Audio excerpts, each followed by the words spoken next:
How does the reaction of cellular respiration release chemical energy? Important definitions. Cellular respiration is the process that transfers energy from molecules and makes it available for cellular use. Chemical energy is the energy of chemical substances that is released when they undergo a chemical reaction and transform into another substances.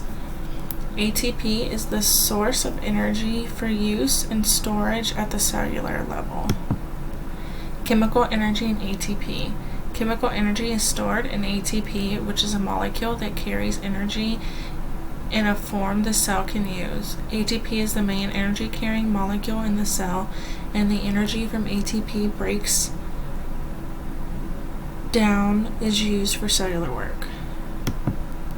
Chemical energy. Many metabolic processes require chemical energy, which is stored in ATP. Energy is held in chemical bonds and released when the bonds are broken. Energy is transformed into ATP, which is 40% chemical energy when released and 60% heat to maintain a body temperature.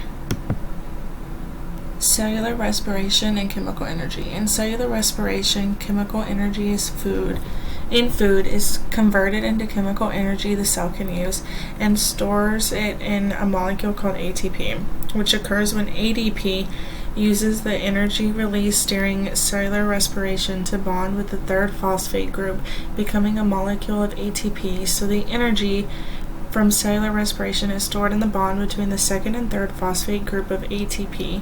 When the cell needs energy to do work, ATP loses its third phosphate group, releasing energy stored in the bond that the cell can use to do work, and is back to ADP.